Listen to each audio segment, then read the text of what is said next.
Para jamaah yang dirahmati Allah, dikasihi Rasulullah Sallallahu Alaihi Wasallam, yang siang hari ini menjawab salam saya paling semangat, paling antusias, suaranya paling kenceng, menggema sampai ke langit. Saya doakan mudah-mudahan selalu sehat walafiat, dilancarkan rezekinya, dimudahkan semua urusannya, doa hajatnya dikabul, insya Allah masuk surga bareng Rasulullah. Assalamualaikum warahmatullahi wabarakatuh. Masya Allah, tabarakallah, kabul semuanya, termasuk yang di luar, kabul semuanya. Apa kabar bapak-bapak semuanya? Alhamdulillah. Alhamdulillah, wajahnya senyum atau cemberut, Pak? Nggak tahu kenapa saya cuma dengar kata Alhamdulillah, tapi kenapa wajahnya innalillah? Ini kan namanya jaka sembung makan opak. Nggak nyambung, Pak. Harusnya kan jaka sembung main layang-layang. Yang nyambung dong, sayang. Katanya mau masuk surga bareng Rasulullah, kira-kira wajahnya senyum atau cemberut, Pak? Apa kabar semuanya? Alhamdulillah. Alhamdulillah, hamdan wa syukran lillah, salatan wa salaman ala rasulillah wa ala alihi wa sahbihi wa man wala, wala hawla wala quwwata illa billah. Faqala Allah ta'ala fil Qur'anil Karim, a'udzu billahi minasy syaithanir rajim, bismillahirrahmanirrahim. Ya ayyuhalladzina amanu taqullaha wal tanzur nafsum ma qaddamat lighad wattaqullah innallaha khabirum bima ta'malun. Shadaqallahul adzim. Para jamaah yang dirahmati Allah, dikasihi Rasulullah Sallallahu Alaihi Wasallam, alhamdulillah di kesempatan hari ini, di hari Senin tanggal 5 Januari 2026, hari kelima di tahun 2026 dan merupakan hari ke-16 di bulan Rajab 1447 Hijriah. Allah Subhanahu wa taala masih melimpahkan kepada kita karunia iman, Islam dan juga kesehatan serta panjang umur yang semuanya menyatu di dalam rangkaian ubudiyah kita kepada Allah dan muamalah kita kepada sesama manusia, serta gerak langkah aktivitas pekerjaan kita yang kalau kita pandai bersyukur, Allah akan tambah terus nikmatnya buat kita. Salawat teriring salam semoga senantiasa dicurahkan kepada baginda Nabi besar Muhammad Sallallahu Alaihi Wasallam beserta para keluarganya, para sahabatnya dan semua pengikut yang tetap istiqomah menjalankan ajaran Islam dalam kehidupan pribadinya, keluarganya, lingkungan pekerjaannya dan di tengah-tengah masyarakatnya. Pada kesempatan siang hari ini kita sama-sama akan belajar bagaimana kita menarik benang merah rangkaian demi rangkaian kejadian dan peristiwa yang kita hadapi di depan mata kita dan di sekeliling kita, bahkan mungkin kita rasakan. Sebagai orang-orang yang ulul albab, maka kita dituntun oleh Allah agar selalu berpikir dan sekaligus berzikir, berpikir tentang penciptaan langit dan bumi dan juga silih bergantinya malam dan siang, lalu berzikir mengingat Allah dalam setiap kondisi dan keadaan, apakah dalam keadaan berdiri, duduk, ataupun berbaring. Yang selalu kita ingat, semuanya pasti ada campur tangan Allah Subhanahu wa Ta'ala dalam semua peristiwa dan kejadian. Hari ini kita ingin belajar tentang satu tema yang saya ambil bahasanya biasanya dipakai oleh teman-teman kita, saudara-saudara kita dari Sumatera. Bahasa-bahasanya biasanya begini. Ketika bumi terasa sempit, ada langit yang selalu terbuka. Kita masuk ke slide kita. Jadi Bapak Ibu, materi kita kali ini mengingatkan tentang beberapa rangkaian kejadian yang kita hadapi dan mungkin kita rasakan. Kesulitan yang akhirnya membuat hidup ini seolah-olah menjadi sempit. Bukan buminya yang sempit, tapi sebetulnya hati kita yang sedang diuji. Di depan, di belakang, kiri, kanan, atas, dan bawah. Sehingga seolah-olah semuanya menghimpit kita. Dan rasanya bumi ini menjadi sempit. Akhir-akhir ini kita menyaksikan peristiwa yang mengguncang hati kita. Banjir dan longsor di beberapa wilayah di Sumatera, di Aceh, Sumatera Utara, Sumatera Barat, yang dalam hitungan menit banyak rumah yang hanyut, bahkan kemudian terbawa oleh derasnya air yang disertai dengan gelondongan-gelondongan kayu yang begitu banyak. Kehidupan berubah menjadi drastis, perubahannya luar biasa. Banyak orang yang kehilangan tempat tinggal, kehilangan keluarganya, kehilangan mata pencariannya, kehilangan harta bendanya. Seolah-olah hidup bagi mereka di dunia ini betul-betul sempit. Rasanya berada di titik nadir yang paling sulit. Cobaan terus menghimpit. Hidup di dunia terasa sempit. Namun Islam mengajarkan kepada kita semua satu keyakinan, ketika bumi terasa sempit, ada langit yang selalu terbuka. Dan sesungguhnya kejadian-kejadian dan peristiwa semisal itu juga terjadi di zaman Rasulullah SAW. Beliau diuji sebelum terjadinya peristiwa Isra dan Mi'raj. Beliau dalam kondisi situasi yang berduka luar biasa.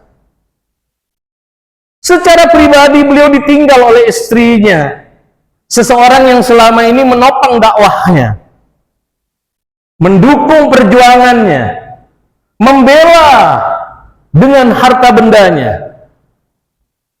Siti Khadijah radhiyallahu anha,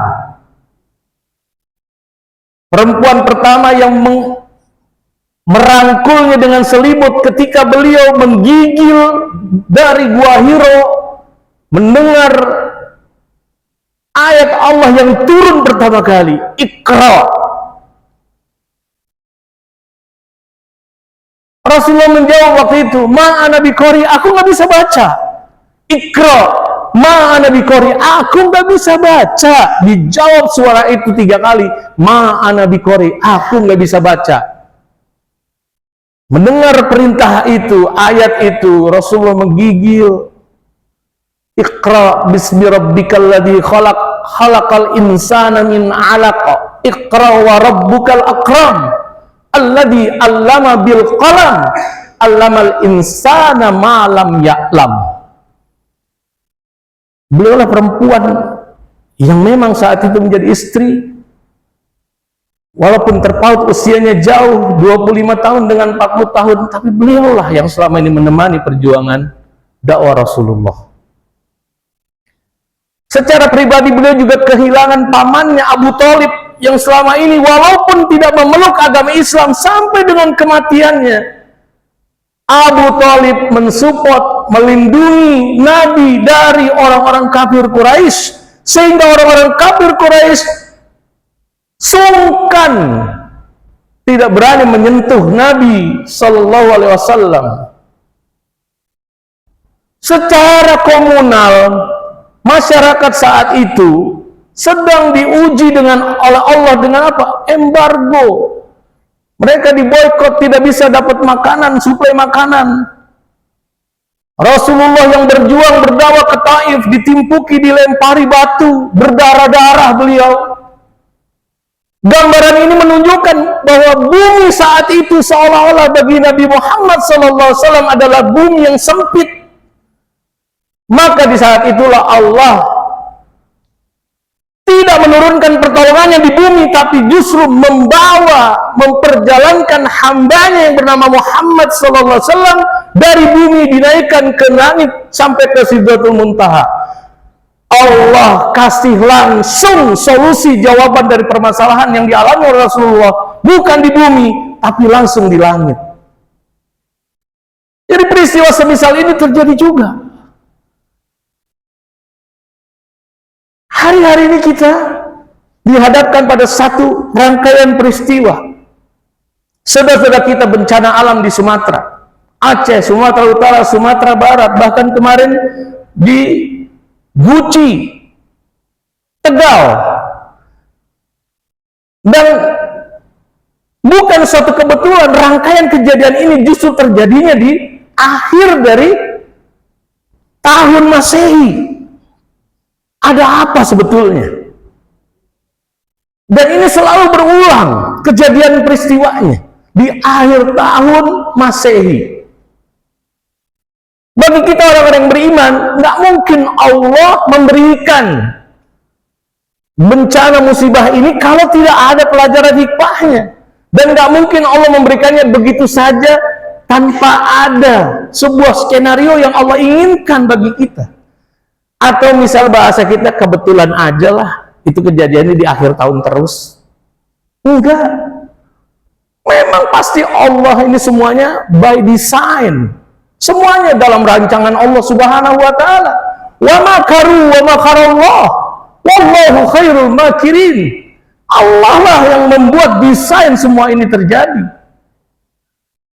Yang kedua, datanglah bulan Rajab. Allah takdirkan kejadian banjir bandang, longsor. Setelah itu, pasca itu recovery, masuk ke bulan Rajab. Seolah-olah Allah ingin bilang kepada kita, ini bulan Rajab, bulan yang penuh dengan keutamaan, yang disebut sebagai Arba'atun Hurum, 4 bulan yang haram, yang Allah tegaskan. Yang pertama adalah Zulqa'dah, yang kedua Zulhijjah, yang ketiga Muharram, dan yang keempat adalah Rajab. 4 bulan yang haram, 4 bulan yang diagungkan dan dimuliakan oleh Allah Subhanahu wa ta'ala selain Ramadan. Dan uniknya para jemaah, ada yang tahu gak bulan Zulqa'dah itu bulan keberapa di kalender Islam? Bulan keberapa? Jawabannya ada di sini. Silakan pilih. Bulan kelima, bulan ke-6, bulan ke-7, atau bulan ke-8? Sebelah sini, Pak. Bulan keberapa? No comment. Yang sebelah kanan? Bulan ke Zulqa'dah, bulan ke-11. Bulan ke-11 Zulqa'dah disebut oleh Allah justru pertama sebagai Arba'atul Hurum, sebagai bulan haram. Zulqa'dah lebih dulu yang disebut. Padahal 4 bulan yang disebut bulan haram itu diantaranya adalah bulan Muharram. Kenapa nggak Muharram dulu nyebutnya? Tapi Allah menyebutnya dengan apa? Zulqa'dah, Zulhijjah, Muharram, baru yang keempat jauh agak ke belakang di bulan ke-7, di bulan Rajab, yaitu bulan Rajab jauh di belakang, terpisah dari rangkaian Zulqa'dah, Zulhijjah, dan Muharram. Habis kejadian, seolah-olah Allah mau bilang begini, ini masuk bulan Rajab, waktunya kita untuk lebih banyak memanfaatkan waktu untuk beristighfar yang banyak, mohon ampun yang banyak sama Allah, mencegah, menghindari diri kita dari kemaksiatan, dari dosa, masuk di bulan haram. Yang ketiga, peristiwa yang agung, yaitu Isra Mi'raj yang tadi saya sampaikan. Kita sebentar lagi akan masuk kepada peristiwa Isra dan Mi'raj yang di kebanyakan kisah atau sejarah itu kuat sekali terjadi di bulan Rajab. Dan yang keempat, momentum pergantian tahun yang baru saja kita sama-sama ikuti. Semua ada benang merahnya. Ketika Allah mengguncang bumi, sejatinya Allah sedang memanggil hati kita untuk kembali. Kembali ngapain? Menengadah ke langit.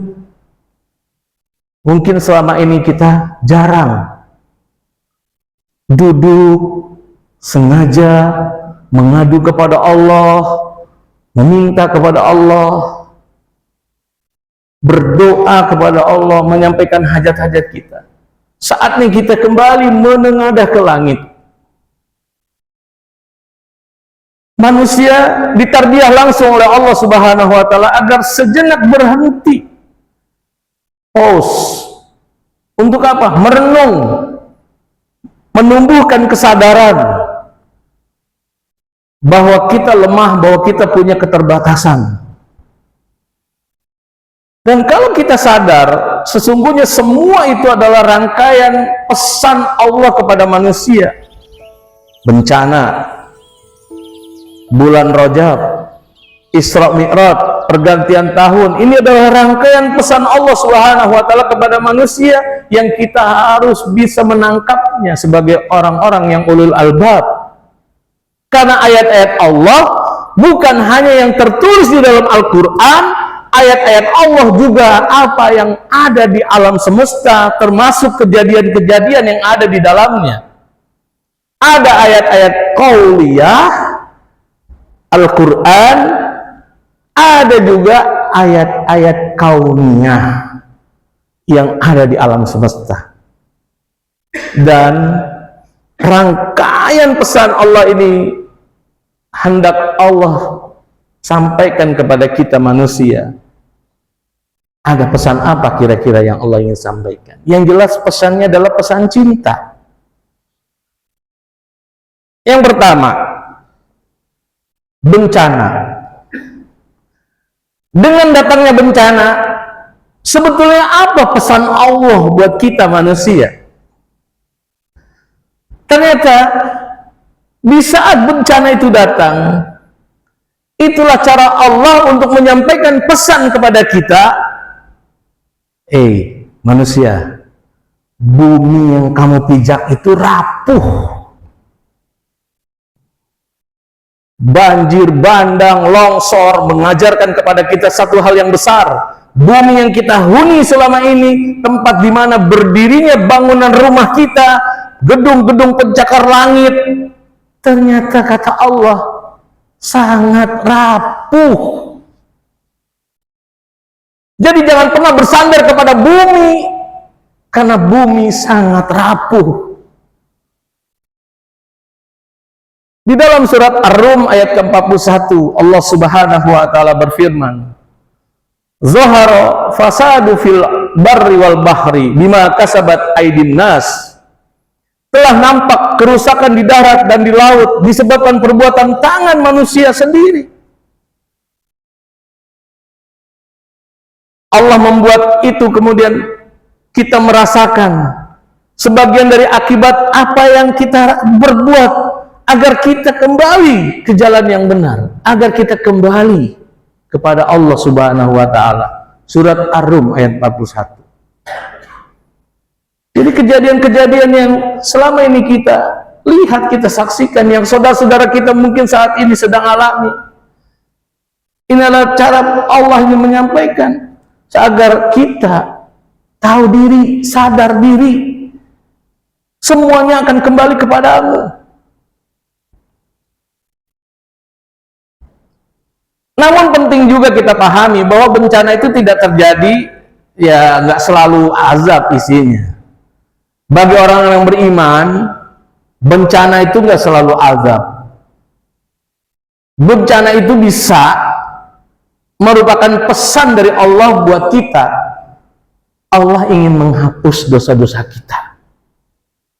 Allah ingin menghapus dosa-dosa saudara kita.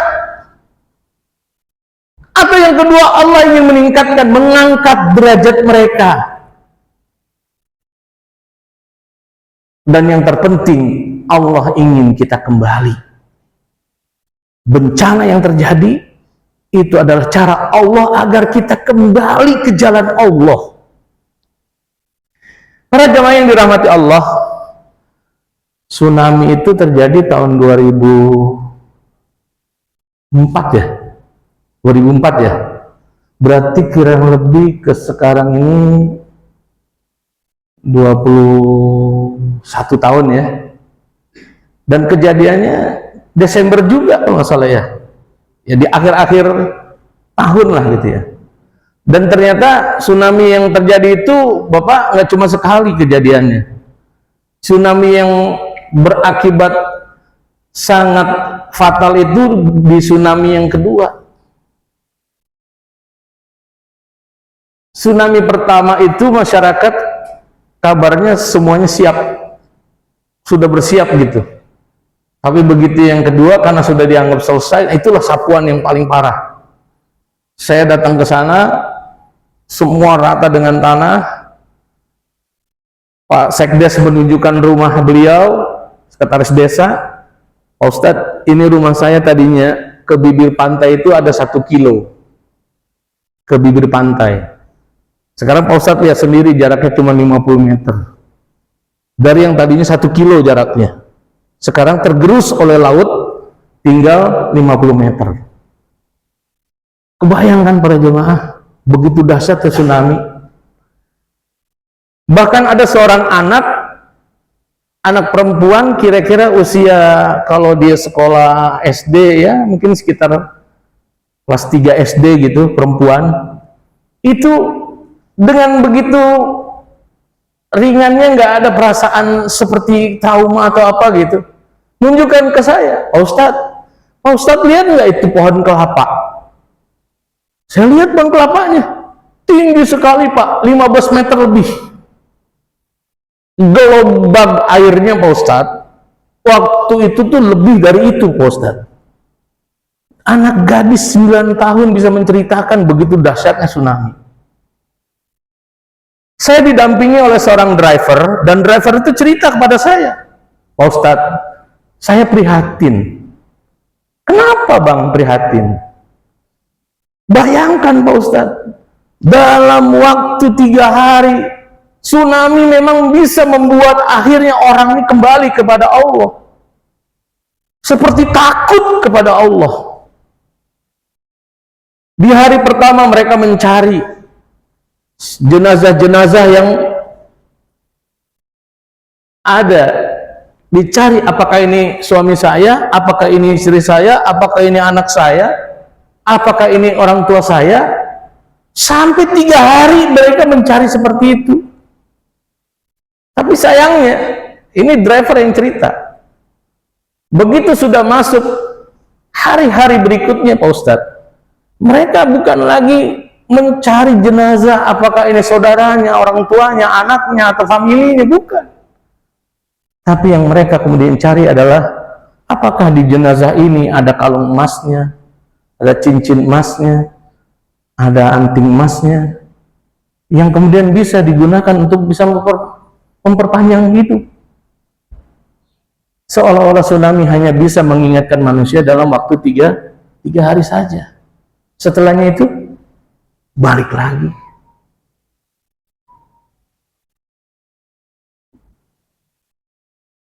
Rasulullah SAW pernah bersabda yang diriwayatkan oleh Bukhari dan Muslim, tidaklah seorang muslim tertimpa kelelahan, sakit, kegundahan, kesedihan, gangguan, bahkan duri yang menusuknya, kecuali Allah hapuskan sebagian dosa-dosanya. Pertanyaan saya, yang di Aceh, Sumatera Utara, Sumatera Barat, kategorinya tertusuk duri apa lebih dari itu? Lebih dari itu. insya Allah bukan sebagian lagi dosa-dosanya yang hilang. Insya Allah dosa-dosa semua dihapus oleh Allah. Bahkan Allah ingin apa? Meninggikan derajatnya. Bahkan Allah apa? Ingin menjadikannya mereka syahid.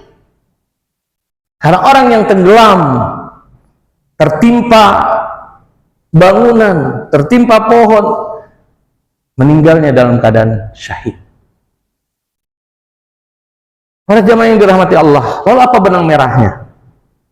Ketika bumi yang selama ini menjadi tempat kita berpijak dan tempat kita mencari sumber penghidupan ternyata begitu rapuh, maka pesan Allah kepada manusia, menengadahlah ke langit yang selalu terbuka untuk kita.